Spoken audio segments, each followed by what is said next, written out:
We begin now with the 7th book of the Tanach. There are 24 books in the Tanach. Of course, we completed the 5 books of Moses, Chamishei Chumshei Torah. We completed the book of Moshe's successor, Yoshua, the conquest of Israel. And today we begin with the story of Shoftim, the judges. The first chapter will be familiar to us, many parts of it, because it's actually a repeat in many ways of a book that we had, a parak that we had in Sefer Yehoshua. So, but beginning here, Shoftim, parak Aleph, pasuk Aleph, Vayi acharei mot Yehoshua, right? The book of Yehoshua started by Vayi acharei mot Moshe Eved Hashem. Here it's now after the death of Yoshua.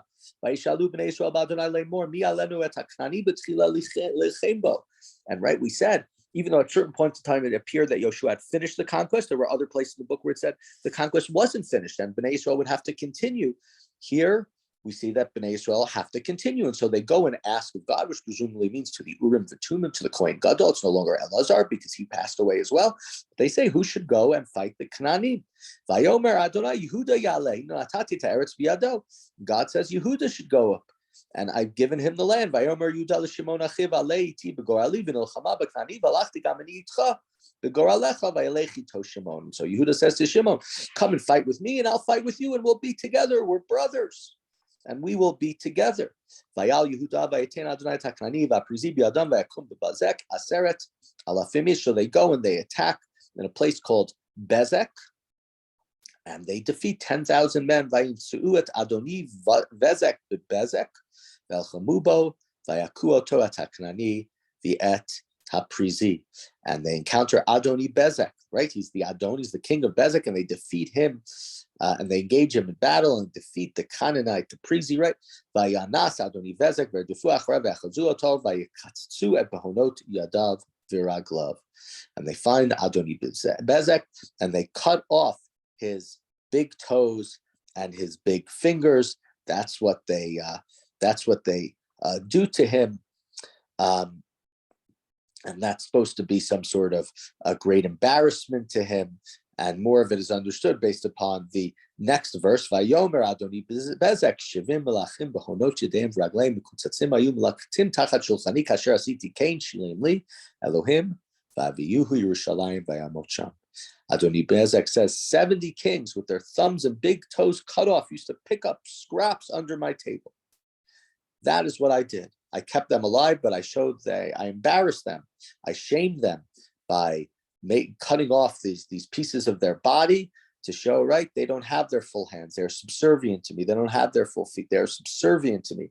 And so that's why God did this. That's why Bnei Israel did this back to me. They bring him to Yerushalayim and he dies. Continuing in verse 8. So Yehuda attacks Jerusalem. They capture and they put it to the sword and set the city on fire. So here it appears that Yehuda, right? We saw this earlier in the book of Yoshua. It says that Yerushalayim was not captured. Here it says it is captured. We know that later there's going to be Yevus, which is going to be taken by King David. So maybe they capture it for a time. Maybe a new city is built up there. They leave it behind. And they continue to go to battle in the hill country, in the Negev.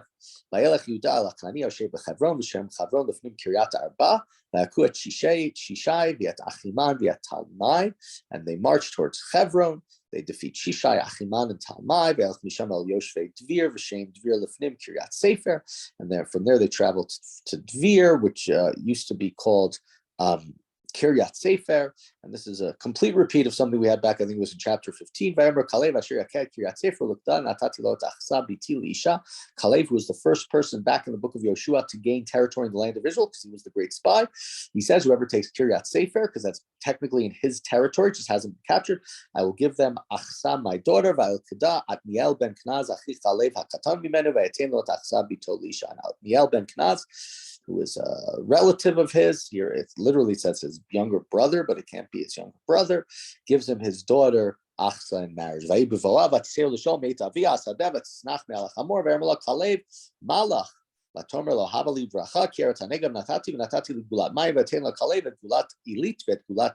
she comes and she says to her dad, as she's going off to marriage, she jumps off the donkey, and Kalev says, "What's the matter? Why are you jumping off the donkey?" And she replies, give me a present. You've given me Negev land.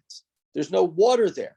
I need also springs. And he gives her the upper waters and the lower waters. We pointed out then, we'll point it out, well, Chazal rewrite this idea. It's not just that she says, you gave me land in the Negev. How am I going to cultivate? How am I going to irrigate? It's great that you gave it to me and to my new soon-to-be husband. But how are we going to be, how are we going to be successful with such bad land?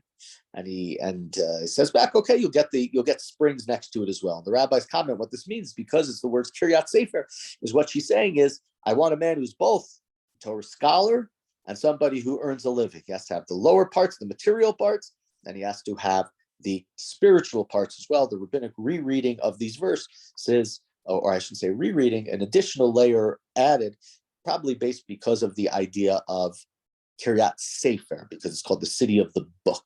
Continuing verse 16, Uvnei Keni Chotein Moshe Alu Meir Atmarim et Bnei Yudan Midbar Yudah Asher B'Negev Arad Ve'ech Vayishev et Ha'am. And the descendants of the Keni, so this is the family of Yitro, they come up and they live in the city of palms near Yehuda, and they settle amongst them in the Negev.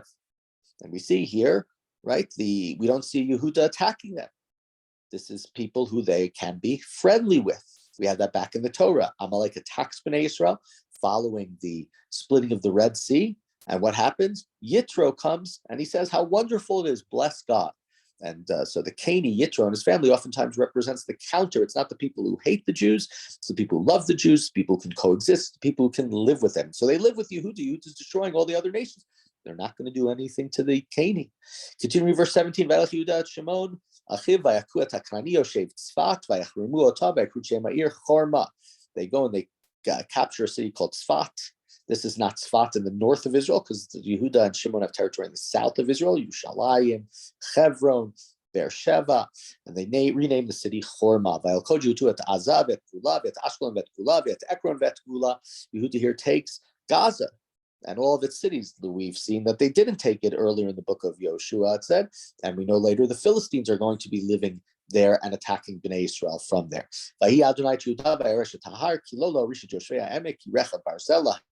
But they were unable, they took the hill country, but they were not able to dispossess all of the inhabitants of them because they had iron chariots. The locals had better technology.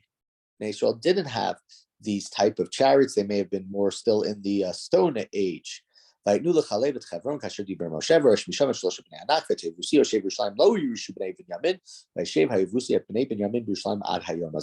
gets Hebron, and even though it said that earlier that Yehuda took Yerushalayim, here it says that the Benjaminites didn't take Yevus, which is Yerushalayim. So it's unclear, did they take it, didn't they take it, did they take part of it?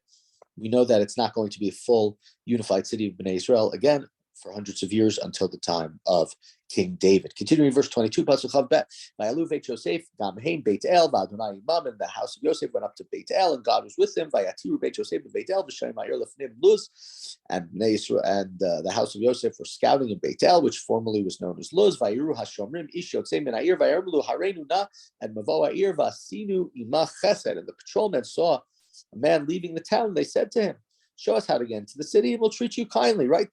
Benedict Arnold, they're looking for a traitor. And so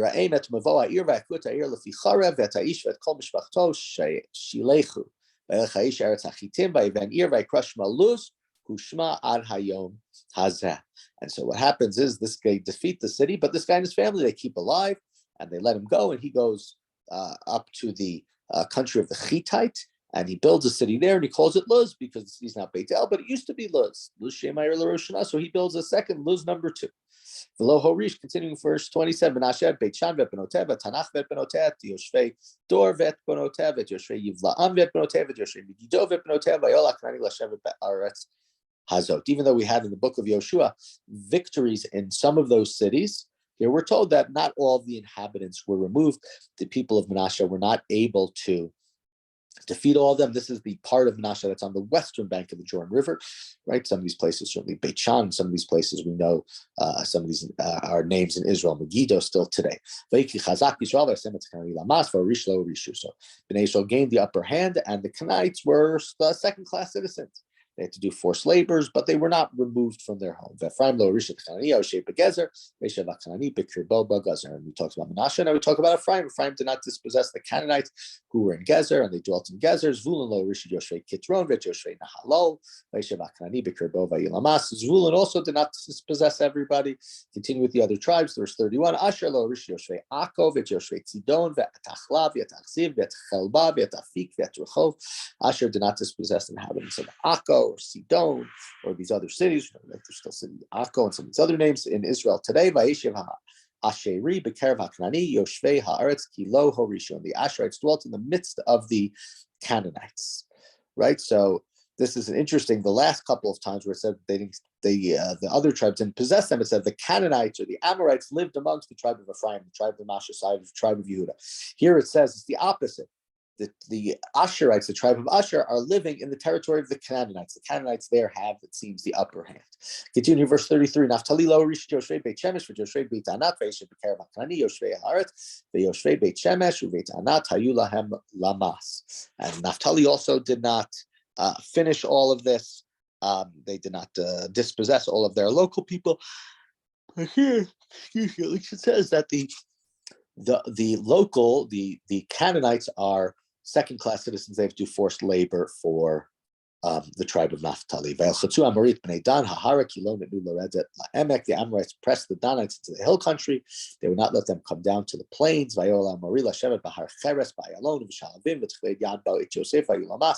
Amorites also persisted in dwelling in Har Cheres and Shalavim and these other cities, but still the tribe of Yosef, they weren't able to defeat them fully, but they were in control, and therefore, again, second-class citizens, forced labor, larger taxes. The territory of the Amorites extended from the ascent of Arkabayim from Selah onward. And what we're doing here in this chapter, just to understand, is we're sort of setting up the book. Yoshua dies, no central leadership, no great authority. We already said Elazar died. No great Kohen Gadol. That doesn't mean there isn't a great Kohen Gadol, but not somebody with the link back to Moshe. Bnei Israel have not fully been able to dispossess the locals in the land. And because of that, they're going to have trouble. They're going to have problems. They're going to be, as God says, they're going to be a snare to you. They're going to make your life difficult. And that's the opening chapter of the book of Shoftim. And that's going to lead us. We're going to have a couple of more chapters that are more sort of introductory chapters, say it as such. And then we will get into from sort of, this is the first couple of chapters, our background into the stories of the different Shoftim, the different judges themselves.